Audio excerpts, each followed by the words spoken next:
I was living under the I-93 bridge over by Pine Street Inn, living like an animal, eating from whatever I can eat from. Blisters was on my feet. I couldn't even walk. I was 90 pounds soaking wet. I was shaking. I was a mess.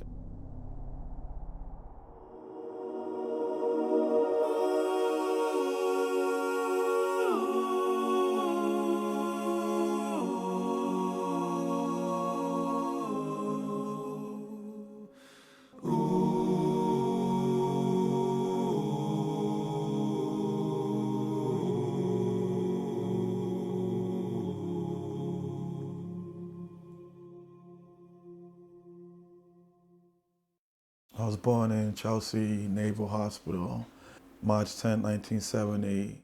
When I was born, I immediately went to my grandmother due to my mother having different issues, mental health issues due to my father abusing her. So she raised me. I was happy growing up because a lot of love was there. Grandmother was like my backbone. She instilled in me, you know, respect for your elderly, get up for a person if they're on a train or the bus, and just instilled me to do the right thing. So she basically was my mother figure in my eyes because my mother was never there. I was doing good for a little while, and then I got into middle school. I got kept back in the 8th grade. That's when my grandmother started seeing the switch over for my behavior.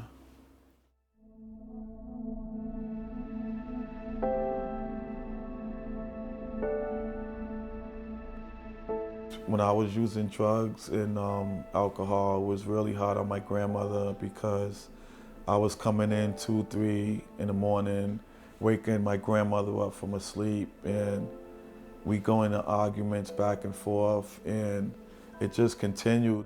So I just kept drinking and drugging, and it never got me anywhere. It was just self-medicating my feelings.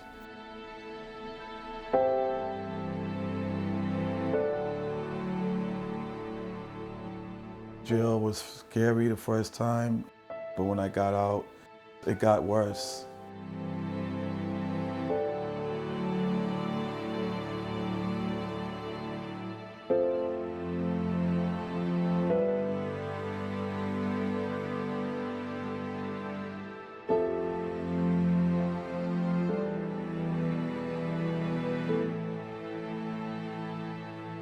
March 12, 2006, my son was born, and I was actually 90 days clean.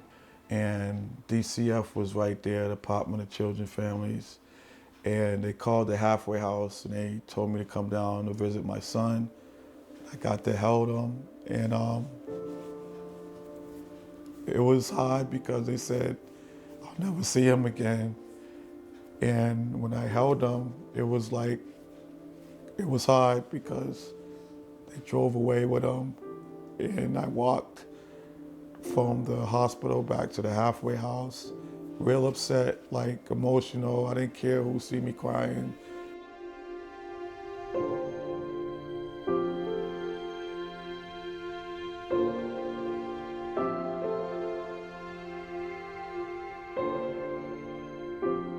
We went to probate court downtown, and the judge gave an outstanding report. And the lady that told me I'd never see him again said, Your Honor, he did everything plus he was supposed to do. And the judge looked at me and asked me what was going to be different. I just said, you can give me a chance, and I can show myself.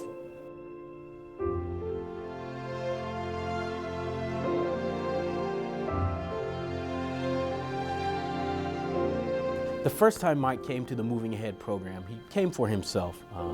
He really wasn't really ready for the program. The second time Mike actually came into the Moving Ahead program here at St. Francis House, Mike was here not only for himself but also for his son. He saw a bigger picture of what he needed to do to improve his life and also to make a better life for his son. Yeah, I used the St. Francis House for started getting clothes because I was homeless in a shelter. Breakfast, I had lunch there. I was getting services like talking to a counselor. Slowly, I started opening up more The reason Mike has been able to stay sober is because Mike's son is the heart of his universe, and Mike has absolutely just risen to the challenge and has just decided that whatever he does, his son comes first. And if Mike is not doing the best thing for himself, he cannot do the best thing for his son. The St. Francis House, they had a big part to making me the person I am today because they believed in me. If it wasn't for the St. Francis House, ain't no telling where my life would be.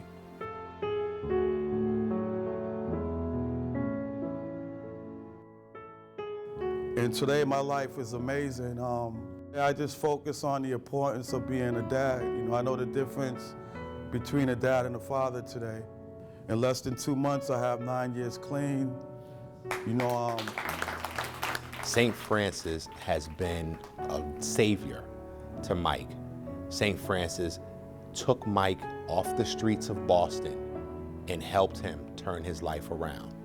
A single father raising a son in this world is hard enough, and Mike is doing that in recovery and doing a great job at it. Mike's an incredible individual. My son, he means the world to me. I can't even express in words how it feels to be a single parent, to where I came from, to have this little fellow look at me like I'm a Superman. He needs me. He's a loving kid. I thank God for having him in my life. There's no excuse for me to go back to where I came from because he loves me, I love him.